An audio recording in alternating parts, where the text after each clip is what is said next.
సమయం పరిపూర్ణ వాక్యం పరలోక దేవుని ప్రకటించు తరుణం పరలోక దేవుని ప్రకటించు తరుణం పరిశుద్ధ సమయం పరిపూర్ణ వాక్యం పరిశుద్ధ సమయం పరిపూర్ణ వాక్యం దేవుని స్తుతించుడి ఎల్లప్పుడు దేవుని స్తుతించుడి దేవుని స్తుతించుడి ఎల్లప్పుడు దేవుని స్తుతించుడి ఆయన పరిశుద్ధాలయమందు ఆయన పరిశుద్ధాలయమందు ఆయన సన్నిధిలో ఆయన సన్నిధిలో ఎల్లప్పుడు దేవుని స్తుతించుడి దేవుని స్తుతించుడి ఎల్లప్పుడు దేవుని స్తుతించుడి ఆయన బలమును ప్రసిద్ధి చేయు ఆయన బలమును ప్రసిద్ధి చేయు ఆకాశ విశాలమందు ఆకాశ విశాలమందు ఎల్లప్పుడు దేవుని స్తుతించుడి దేవుని స్తుతించుడి ఎల్లప్పుడు దేవుని స్తుతించుడి ఆయన పరక్రమ కార్యమున్ బట్టి ఆయన పరక్రమ కార్యమున్ బట్టి ఆయన ప్రభావమును ఆయన ప్రభావమును ఎల్లప్పుడు దేవుని స్తుతించుడి దేవుని స్తుతించుడి ఎల్లప్పుడు దేవుని స్తుతించుడి బూరాధ్వనితో ఆయనను స్తుతించుడి బూరాధ్వనితో ఆయనను స్తుతించుడి స్వరమండలములతో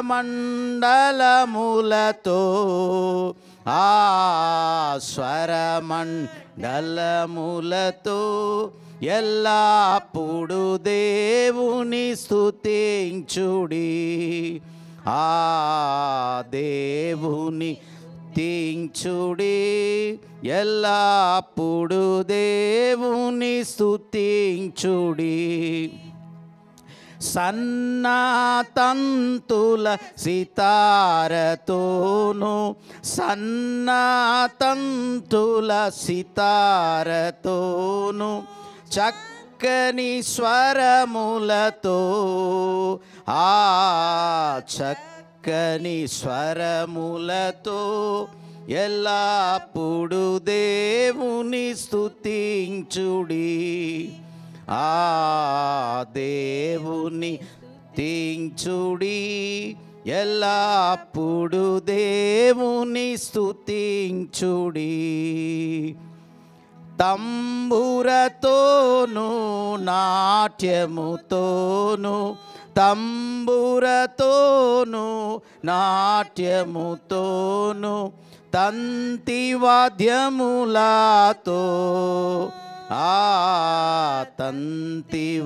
తంతివాద్యములతో ఎల్లప్పుడు దేవుని స్తుతించుడి దేవుని స్తుతించుడి ఎల్లప్పుడు దేవుని స్తుతించుడి పిల్లన గ్రోవులు చల్లగనూది పిల్లన గ్రోవులు చల్లగనూది ఎల్ల ప్రజలు చేరి ఎల్ల ప్రజలు చేరి ఎల్లప్పుడు దేవుని స్తుతించుడి దేవుని స్తుతించుడి ఎల్లప్పుడు దేవుని స్తుతించుడి మ్రోగు తలములతో ఆయనను స్తుతించుడి మ్రోగు తలములతో ఆయనను స్తుతించుడి గంభీర తాళముతో గంభీర తాళముతో ఎల్లప్పుడు దేవుని స్తుతించుడి దేవుని స్తుతించుడి ఎల్లప్పుడు దేవుని స్తుతించుడి సకల ప్రాణులు యెహోవాను స్తుతించుడి సకల ప్రాణులు యెహోవాను స్తుతించుడి హల్లెలూయా ఆమేన్ హల్లెలూయా ఆమేన్ దేవుని స్తుతించుడి దేవుని స్తుతించుడి ఎల్లప్పుడు దేవుని స్తుతించుడి. దేవుని మాటలు వినుటకు మనం శ్రేష్టమైన సమయానికి వచ్చి ఉన్నాం. మరి ఈరోజు మన ధ్యానాంశము లిఫ్ట్ అప్. మనం పైకి చూడవలసిందిగా దేవుడు కోరుతూ ఉన్నాడు. ఎలా మనం పైకి చూస్తాం, ఎలా ఆ పైకి చూసే స్థితిని మనం పొందగలుగుతాం, ఎలా ఆ స్థితిలో మనం నడవగలుగుతామో ఈరోజు మనం ధ్యానించబోతున్నాం. అందుకోసమే ఆదికాండము 13వ అధ్యాయము 14 వచనం నుంచి 18 వచనం వరకు చదువుకుందాం. మరి ఈరోజు మనము ఎలా మన స్థితిగతులను ఎత్తుకోగలుగుతామో ఈరోజు దేవునిలో మనము అడుగుదాం. తలలు వంచితే ప్రార్థించుకుందాం. ప్రేమ కనికరం గల గొప్ప దేవా, సకల ఆశీర్వాదాలకు కారణభూతుడైన యేసయ్య, ఇప్పుడు నీ వాక్యం నేను చెప్పబోచుండగా నీ 200 ఆత్మచేతనను నింపి నీవు నా నోటి ద్వారా మాట్లాడి బిడలకును నాకును కావలసిన వర్తమానం మీరు అనుగ్రహించమని ఈ కొద్ది వినపోలు క్రీస్తు నామన వేడుకుంటున్నాను తండ్రి, ఆమెన్. ప్రియ సహోదరి సహోదరుడా, ఈరోజు మనం ఎలా పైకి ఎత్తి మనం చూడగలుగుతాం, ఎలా మనము ముందుకు సాగగలుగుతామో మనం చూద్దాం. ఈరోజు నా ప్రియ సహోదరి సహోదరుడా, ద ఫెయిత్స్ విజన్ అయితే విశ్వాసం యొక్క చూపు.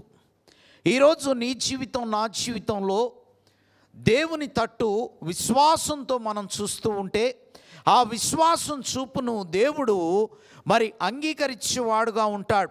ఆనాడు మనం చూసినట్టయితే ఎప్పుడైతే ఆ రక్తస్రావం గల స్త్రీ తన జీవితంలో అనేక వైద్యులను దగ్గరికి వెళ్ళి అనేక డబ్బును ఖర్చు పెట్టిన తర్వాత దేవుని మాటలు విన్న తర్వాత ఆ విశ్వాసపు చూపు దేవుని తట్టు చూచి ఆయన యొక్క చెంగును ముట్టుకున్న తర్వాత తన జీవితానికి ఊరట స్వస్థత కలిగినట్టు మనం చూస్తూ ఉన్నాం. ఈరోజు నా ప్రియ సహోదరి సహోదరుడా, నీ జీవితంలో నా జీవితంలో కూడా ఆ విశ్వాసపు చూపు మనం చూస్తూ ఉన్నామా? ఆ విశ్వాసంలో మనం ఎదగాలని అనుకుంటున్నామా? ఇక్కడ దేవుడు ఏమని చెప్తూ ఉన్నాడు అనంటే, దేవుని యొక్క ఆశీర్వాదాలు ఒక దిక్కు నుంచి రావని చెప్తూ ఉన్నాడు. నలుదిక్కుల నుంచి దేవుని యొక్క ఆశీర్వాదాలు వస్తాయి అంటున్నాడు. తూర్పు దక్షిణము పరమడ అన్ని దిక్కుల నుంచి, east west north south, for every corner of the earth the blessings of the god will come upon each one of అస్.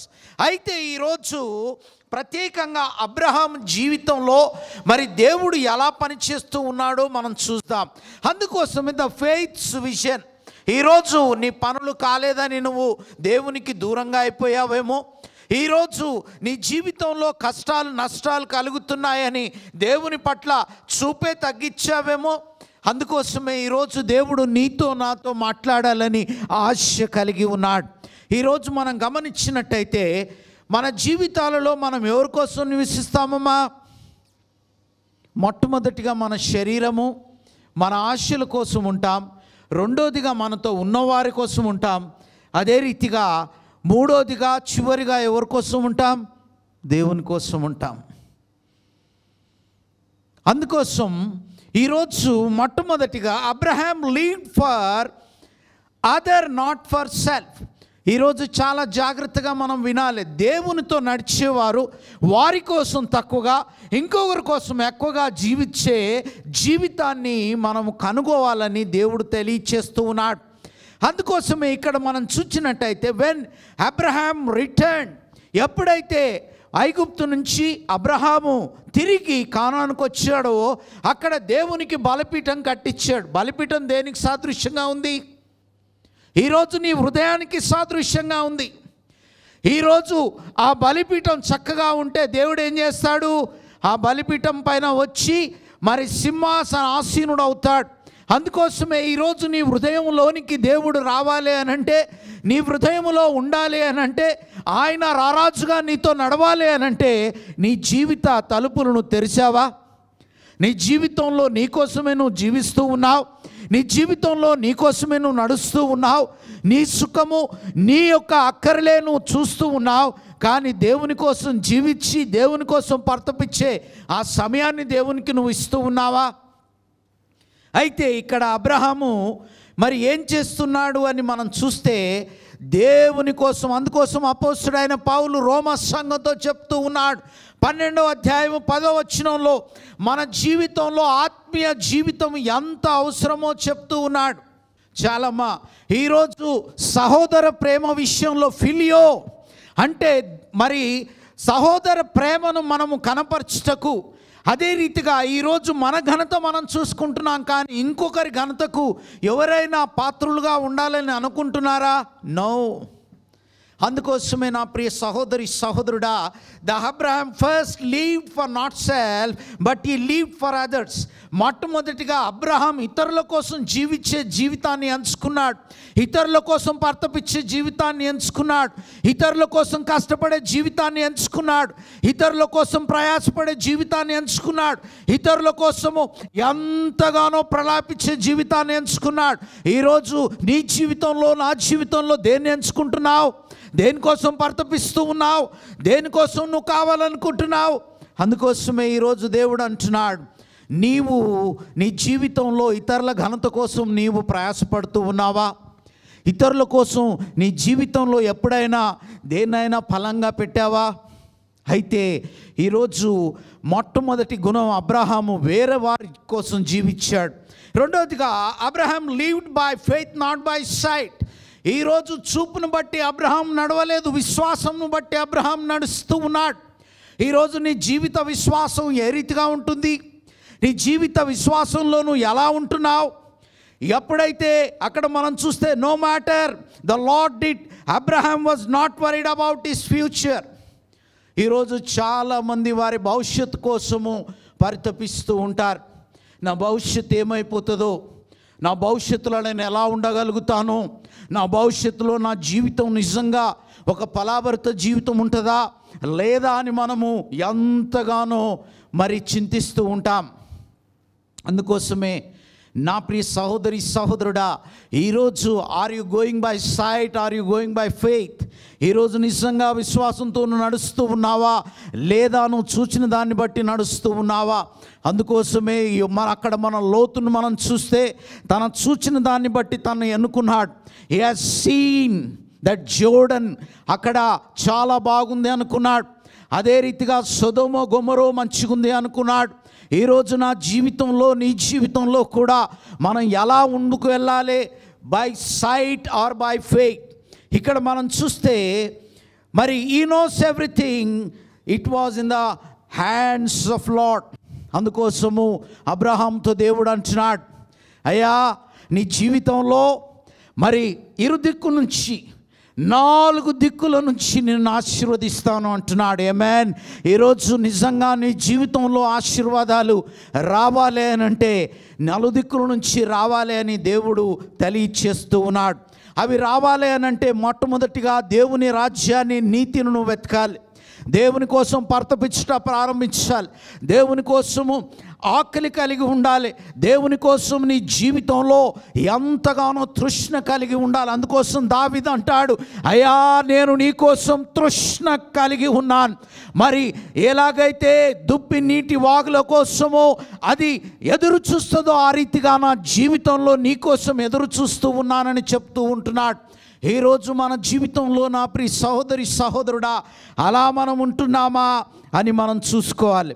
రెండవదిగా, lord had a tent but no altar. చాలా జాగ్రత్తగా వినాలి. ఈరోజు లోతు జీవితాన్ని దేవుడు రక్షించాడు. లోతు జీవితాన్ని సమస్యల నుంచి తీర్చాడు. కానీ నా ప్రియ సహోదరి సహోదరుడా, లోతు జీవితంలో అక్కడ బలిపీఠం లేదు. ఉన్నదా? బైబిల్లో ఎవరన్నా చూపించగలుగుతారా? ఈరోజు నా ప్రియ సహోదరి సహోదరుడా, ఎప్పుడైతే లోతు అబ్రహాంతో వేరుపడ్డాడో, ఎప్పుడైతే అబ్రహామును విడిచి తన జీవితాన్ని కొనసాగించాడో, తాను ఈ లోకం కోసం జీవించినట్టు మనం చూస్తూ ఉన్నాం. ఇక్కడ మనం చూస్తే లోట్ హ్యాడ్ టెంట్, ఆడ గుడారం వేసుకున్నాడు, ఇల్లు కట్టుకున్నాడు. అందుకోసమే చాలా జాగ్రత్తగా హగ్గై అనగా యెహోవా పండుగ. హగ్గై ఏమంటాడో తెలుసా? ఈరోజు నీ జీవితంలో హగ్గై రాసిన గ్రంథాన్ని ఒకసారి తీయండి. హగ్గై చాలా చక్కని మాట చెప్తూ ఉన్నాడు. ఏమని చెప్తూ ఉన్నాడో ఒక్కసారి మనం గమనిద్దాం. ఎలా చెప్తూ ఉన్నాడో ఒక్కసారి మనం గమనిద్దాం. అందుకోసమే నా ప్రియ సహోదరి సహోదరుడా, హగ్గై రాసిన గ్రంథంలో మరి మొదటి అధ్యాయము 6వ వచనాన్ని చూద్దాం. ఈరోజు నా ప్రియ సహోదరి సహోదరుడా, హగ్గై చెప్తూ ఉన్నాడు. హగ్గై చాలా ముసలి ప్రాయంలో ఒక ప్రవక్తగా మరి వచ్చినట్టు మనం చూస్తూ ఉన్నాం. ఈరోజు నీ జీవితంలో నువ్వు సంపాదించిన సంపాదన చినిగిపోయిన సంచిలో ఉంటుందా? నువ్వు చేయవేగానే అది ఏమీ లేనట్టు నీకు కనిపిస్తూ ఉందా? ఈరోజు నీ విశ్వాస జీవితం కూడా అలాగే ఉంటుందని దేవుడు తెలియచేస్తూ ఉన్నాడు. మన జీవితంలో ఎప్పుడైతే మన ప్రవర్తనను గురించి మనం తలంస్తామో, ఇక్కడ అబ్రహాము ఏ ప్రవర్తనను గురించి తలంస్తూ ఉన్నాడు? తన జీవిత ప్రవర్తన గురించి తలంచుకుంటూ ఉన్నాడు. ఈరోజు నువ్వు జీవిస్తున్న జీవితంలో నువ్వు ఎలా ప్రవర్తిస్తూ ఉన్నావు? మొట్టమొదటిగా he lived for others. Secondly he has lived by faith not by sight. అక్కడ ఇంకొకటి మనం చూసినట్టయితే వెన్ ఇట్ మీన్, అక్కడ మనం చూస్తే లోతు తన జీవితంలో దేనికి మరి దేవుని దగ్గరికి రాలేదు. తన జీవితంలో తన జ్ఞానం కోసం, తన ఫలాభరితమైన జీవితాని కోసము లోతు దేవుని దగ్గరికి రాలేదు. కానీ ఇక్కడ మనం గమనించినట్టయితే అందుకోసమే ఈ మేకింగ్ హిజ్ ఓన్ డిసిషన్స్. తన జీవితంలో తాను ఇష్టానుసారమైన స్వేచ్ఛగా తన పనులకు తానే మరి ప్రతి ఒక్కటి చేసుకుంటూ ఉన్నాడు.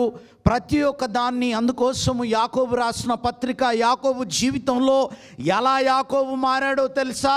క్రీస్తు మరణించిన తర్వాత, మృత్యుంజయుడైన తర్వాత తన జీవితంలో యేసును ఎలా తెలుసుకున్నాడు. అందుకోసమే యాకోబు రాసిన మరి పత్రికలో మొదటి అధ్యాయం 5వ వచనంలో మనం చూద్దాం. చాలమ్మా. అందుకోసమే ఇక్కడ మనం గమనిస్తే మన జీవితంలో మొట్టమొదటిగా మనం అజ్ఞానులుగా ఉంటున్నామని తెలుసుకోం. మన జీవితంలో జ్ఞానము కొదువు ఉన్నదని మనం అనుకోం. మరి ఒకే ఒక వ్యక్తి దగ్గర అన్ని గుప్తమై ఉన్నాయంట. ఎవరి దగ్గర? యేసయ్యలో. ఆమేన్. ఈరోజు ఆ యేసయ్యను నువ్వు, అందుకోసం ఇక్కడ మనం చూస్తే లోతు జీవితంలో ఏం చేశాడు అనంటే, తన జీవితంలో గుడారం ఉన్నది కానీ బలిపీఠం లేదు. ఈరోజు నీ జీవితంలో గుడారం ఉంది, బలిపీఠం ఉందా? ఎంతమంది జీవితాల్లో బలిపీఠం ఉందో చేతులెత్తండి. ఈరోజు నా ప్రియ సహోదరి సహోదరుడా, బలిపీఠము లేనిదే. అందుకోసం దేవుడు అంటున్నాడు, మీ హృదయము నా ఆలయమై ఉన్నది అని అంటున్నాడు. ఈరోజు దేవుడు మన జీవితంలో నివసించాలి అని అంటే అందుకోసమే దేవుడు అబ్రహాము జీవితంలో అక్కడ గుడారం ఉంది, బలిపీఠం కూడా ఉంది. దయచేసి ఇక్కడ 14, 13 వచనంలో అక్కడ చూస్తే అబ్రహాము అప్పుడు గుడారము మరి తీసి హెబ్రోనులో మమ్రే దగ్గర సింధూర వృక్షములో దిగి అక్కడ యెహోవాకు బలిపీఠం కట్టెను అని అంటున్నాడు. అక్కడ గుడారం కట్టుకున్నాడు, బలిపీఠం కట్టుకున్నాడు. ఈరోజు నీవు నేను ఏం చేయాలి? గుడారం నీకు దేవుడి ఉన్నదేమో నీ జీవితంలో, కానీ ఈరోజు నువ్వు ఏం కట్టాలి? బలిపీఠాన్ని కట్టుకోవాలని దేవుడు తెలియచేస్తూ ఉన్నాడు. ఈరోజు ఇంకొక మాట, Abraham lifted his eyes to the heaven. అతను మరి పరలోకపు దిక్కు తన చూపునెత్తాడు. అయితే మరి ఇక్కడ మనం గమనిస్తే the lord has lifted it ice. ఎక్కడి దిక్కు చేతులెత్తి మన చూపు చూశాడంట. 13వ అధ్యాయం 10వ వచనంలో అదే గ్రంథంలో మనం చూస్తే అక్కడ దేవుడు లోతు ఎప్పుడైతే అది ఎంచుకున్నాడో, కానీ అబ్రహాంతో దేవుడు ఏమని చెప్తూ ఉన్నాడు? 13వ వచనంలో మనం చూస్తే మరి 14వ వచనంలో లోతు అబ్రహామును విడిచిన తర్వాత యెహోవా ఇదిగో నీ కనులెత్తి చూడమన్నాడు. ఏమన్నాడు దేవుడు? నీ కనులెత్తి చూడమన్నాడు. ఈరోజు ప్రత్యేకంగా నా ప్రియ సహోదరి సహోదరుడా, నీవు కనులెత్తి చూస్తూ ఉన్నావా? ఈరోజు చాలా జాగ్రత్తగా నీవు మరి ఏవైతే మరి ప్రత్యేకంగా నీ జీవితంలో ఏది కావాలనో నిర్ణయాలు నువ్వు తీసుకుంటున్నావు. కానీ అబ్రహాం ఏం చేశాడో తెలుసా? తన నిర్ణయాలు ఎవరు తీసుకోవాలనుకున్నాడు? దేవుడు తీసుకోవాలనుకున్నాడు. ఈరోజు అలా నువ్వు చేయాలి అని అంటే, అందుకోసం Abraham had God chooses for him. ఎప్పటికీ మరి అబ్రహాం తన జీవితంలో దేవుడు ఏదైతే ఏర్పాటు చేశాడో అది మరి అతనికి చాలా మరి చక్కగా కనిపించినట్టు మనం చూస్తూ ఉన్నాం. అందుకోసమే God invited Abraham to lift up his eyes. ఈరోజు మన జీవితాల్లో తగ్గింపు జీవితం ఎప్పుడైతే ఉంటుందో, మరి ఏదైతే నీకు కావాలనుకుంటావో, ఈరోజు నువ్వు శారీరక రుగ్మత చేత బాధపడుతున్నా, ఆర్థిక సమస్యల్లో ఉన్నా, పిల్లలు లేని స్థితిలో ఉన్నా, ఎలా నీ జీవితం ఉన్నా, ఒకరోజు దేవుడు ఏమంటాడో తెలుసా? నీకు ఏమి కావాలి అని అడుగుతాడు. అందుకోసమే నా ప్రియ సహోదరి సహోదరుడా, అబ్రహామును నీవు కనులెత్తి చూడమని చెప్తూ ఉన్నాడు. ఇక్కడ మనం చూసినట్టయితే the Lord had lost his family. Sodom Gomorrah దగ్గర మరి లోతు ఏమైపోయాడు? తన మరి ప్రత్యేకంగా తన యొక్క కుటుంబంలో చాలామందిని పోగొట్టుకున్నాడు. కానీ అబ్రహాము కుటుంబం ఏమైంది? ఒక మాట దేవుడు అన్నాడు. ఏమన్నాడో తెలుసా? 16వ వచనం చదవండి. అయితే ఈరోజు 2 విషయాలు మనం చూడాలి. The lot was living for possible. ఈరోజు నిజంగా జరిగే స్థితి గురించి నువ్వు బ్రతుకుతున్నావా? జరిగే దాని గురించి నువ్వు ఆలోచన చేస్తూ ఉన్నావా? But Abraham was living for what? Impossible. దేవుడు ఈ లోకానికి ఎందుకు వచ్చాడు? అసాధ్యమైనది సాధ్యం చేయటానికి. ఆమేన్. అసాధ్యమైన జీవితాన్ని సాధ్యం చేయడానికి. The Lord was living is possible. తనకు మరి అది అయ్యే పని. అందుకోసం దేవుడు అంటాడు, if it is possible you come to me, if it is impossible you come to me. మీరు నిజంగా అది చేయలేని స్థితిలో ఉన్నారా? అందుకోసం దేవుడు అంటాడు, ఈరోజు మీరు గానం చేసి గంతులేకపోతే ఆ రాళ్ళను నేను హెచ్చరిస్తాను, అవి గంతులేస్తాయని చెప్పాడు. ఆమేన్. ఈరోజు నా ప్రియ సహోదరి సహోదరుడా, నీ జీవితంలో దేని గురించి నువ్వు జీవిస్తూ ఉన్నావు? సాధారణంగా నీకు దొరికే దాని గురించి జీవిస్తూ ఉన్నావా? అసాధారణంగా దొరికే దానికోసం నువ్వు జీవిస్తావా? ఈరోజు నిర్ణయం నీదే. ఈరోజు ఆ నిర్ణయం నువ్వే తీసుకోవాలని దేవుడు చెప్తూ ఉన్నాడు. అందుకోసమే Abraham was trusting God for impossible. ఎప్పుడైతే అబ్రహాము మరి 99 సంవత్సరాలు గలవాడైన తర్వాత తన జీవితంలో ఎప్పుడు కూడా శంకించకుండా, తన జీవితంలో అపనమ్మకం కలగకుండా, ఆ నిరీక్షణ లేని దినాలలో ఆయన విశ్వాసంతో ముందుకు వెళ్తూ ఉన్నాడు. కానీ ఎందుకు వెళ్తూ ఉన్నాడో తెలుసా?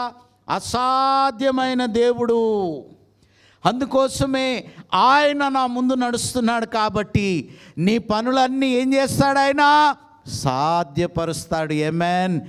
ఈరోజు నీ జీవితంలో అసాధ్యమైనది ఏదైనా ఉన్నదా? అసాధ్యమైనది నీకు మరి డాక్టర్లకు కూడా చేయలేని స్థితి ఉందా? అయితే అసాధ్యుడైన దేవుని దగ్గరికి వచ్చినప్పుడు నీ కార్యము సాధ్యమవునుగాక. ఆమేన్. అయితే ఇంకొకటి మనం చూస్తే lift up your eyes and follow him. రెండవదిగా lift up your eyes and feet to walk. అయితే నీ కాళ్ళు ఎత్తి నడవడం ప్రారంభించి, నీ కనులు ఎత్తి చూడడం ప్రారంభించి. ఈరోజు మొట్టమొదటిగా ద ఫెయిత్ విజన్ మనం చూసాం, విశ్వాసం యొక్క చూపు. రెండోదిగా ద ఫెయిత్ ప్రేయర్. అయితే ఈరోజు నిజంగా విశ్వాసపు ప్రార్థన ఎలా ఉంటుంది? ఆనాడు సూర్య చంద్రులను ఆపడానికి యెహోషువ ఏం చేశాడు? విశ్వాసంతో ప్రార్థన చేశాడు. అదే రీతిగా క్షామము కలిగిన దేశంలో మరి ఆహారం లేని స్థితిలో కాగోలముతో ఆహారం పంపడానికి ఏలియా ఏం చేశాడు? దేవునికి ప్రార్థించాడు. ఆనాడు దానియేలు తన జీవితంలో దేవునితో మమేకమై ఉండి ఆ ప్రార్థన జీవితం వదలని స్థితిలో ఉండి అతను సింహము బోనులో వేయబడ్డప్పుడు ఆ ప్రార్థన ద్వారా సింహములు మరి పెంపుడు జంతువుల వలె మారిపోయాయి. ఈరోజు ఆ ప్రార్థన, విశ్వాసపు ప్రార్థన ఎలా ఉంటుంది? ఒక్కసారి మనం గమనిస్తాం. అందుకోసమే ఈరోజు రాజైన హెజ్కియా జీవితం, హెజ్కియా అనగా యెహోవా బలము. ఈరోజు హెజ్కియా జీవితము ఎలా నడిచింది, హెజ్కియా జీవితంలో ఎలా ఉన్నాడో ఒక్కసారి మనం చూద్దాం. అందుకోసమే నా ప్రియ సహోదరి సహోదరుడా, ఇక్కడ మనం గమనించినట్టయితే రాజైన హెజ్కియా జీవితంలో మనం గమనిస్తే యెషయా రాసిన గ్రంథము 38వ అధ్యాయము 5వ వచనాన్ని మనం చూద్దాం. ఈరోజు నా ప్రియ సహోదరి సహోదరుడా, హెజ్కియా జీవితంలో యెహోవా బలం, యెహోవా బలం అనంటే యెహోవా బలాన్ని అతను ధరించుకుంటున్నాడు. ప్రతి సమయంలో యెహోవా బలం చేత ముందుకు వెళ్తూ ఉన్నాడు. హెజ్కియా జీవితము ఎంత గొప్పదో ఈరోజు మీకు బోధించాలని నేను ఆశ కలిగి ఉన్నాను. మొట్టమొదటిగా మనం గమనించినట్టయితే అతను తన జీవితంలో విశ్వాసంతో దేవుణ్ణి అడిగాడు. ఎలా అడిగాడు? మరి కన్నీళ్లు విడుచుచు. ఈరోజు నా ప్రియ సహోదరి సహోదరుడా, అందుకోసం దావీదు అంటాడు,